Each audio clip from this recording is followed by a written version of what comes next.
Hi guys, welcome to today's session, and today we are going to discuss about Stand Up India scheme. And in this session we'll first see a brief about Stand Up India scheme, then we'll discuss what are the eligibility condition for receiving the benefits of Stand Up India scheme, and then we'll discuss what are the benefits of Stand Up India scheme. So this is how I plan this session. Let's now start.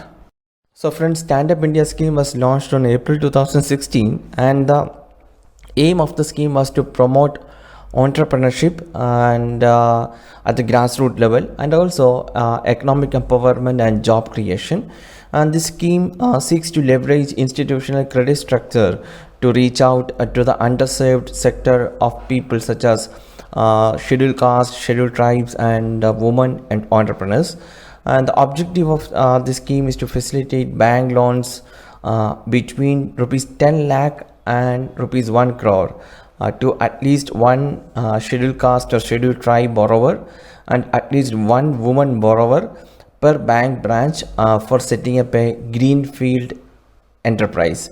And the office of SIDBI and NABARD shall be designated stand up connect centers. And this scheme is similar but distinct from Startup India scheme.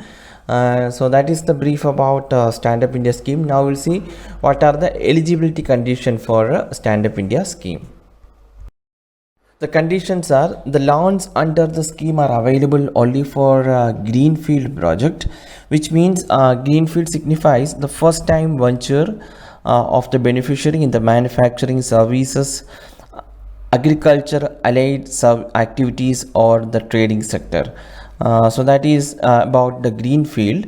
And next, the condition is SC/ST or women entrepreneurs above 18 years of age are eligible to receive the benefits from Stand Up India scheme. And in case of non-individual enterprises, 51% of shareholding and controlling stake should be held either by SC/ST or woman entrepreneur. And borrowers should not be default to any bank or financial institution. That is another condition.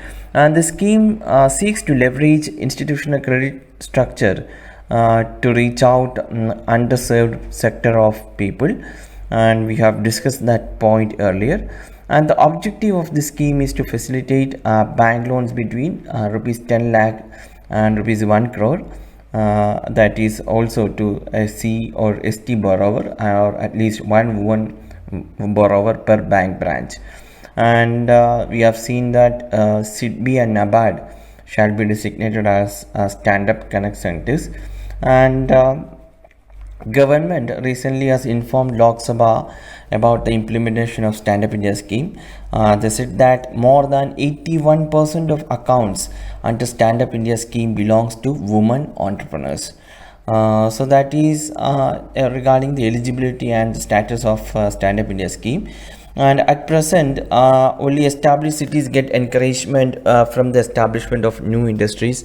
But once this scheme is launched, the new industrial activities will be triggered by 2.5 lakh people and 1.25 lakh places across the country every year. And bank nationalization was done in the name of poor, but for the first 70 years after independence, nearly 40% of population did not have access to banking services. So the idea to promote or provide finance and loans to not only big businesses but also to the common man is a welcome step, and it will increase the economic empowerment and the social status of our people. So this likewise this scheme is very beneficial. Now we'll discuss what are the benefits of this particular.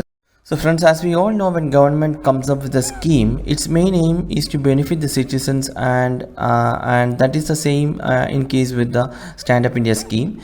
The basic aim of the initiative is to provide encouragement and motivation to new entrepreneurs so as to minimize unemployment. And if you are an investor, then Stand Up India gives you the right platform where you get professional advice, time, and knowledge about laws. And another benefit is that they would assist you in the startup for the initial 2 years of your work. They also provide post setup aid to the consultants. And also, moreover, another benefit for the entrepreneurs is that they do not have to worry much about how to pay back the amount that they have taken for the loan, as they need to pay back the loan in a span of 7 years, which reduces the stress of repayment of borrowers. However, a certain amount needs to be paid back each year as per the borrower's choice. This scheme will help to eradicate legal, operational, and other institutional obstacles for entrepreneurs as well. And it can be a very positive boost in terms of job creation, leading to socio-economic empowerment of Dalits, tribals, and women. And it may also act as a driving force for other government schemes like Skill India and Make in India. And this will help protect the demographic dividend in India. And also, with access to bank accounts and technological education, it will lead to financial and social inclusion of these strata of society. So this scheme is contributing much to the society, much to the development of society, and as we discussed, the economic empowerment of society, especially the scheduled caste, scheduled tribes, and the women in our country. So this is a very important scheme, guys. Old scheme, but still relevant. You can expect questions in mains as well as in the prelims also. Much developments are taking place regarding this scheme, Startup India and the Stand Up India scheme. So please study about this in detail. That's all for today. We'll meet tomorrow with another topic. Thank you for watching this lesson.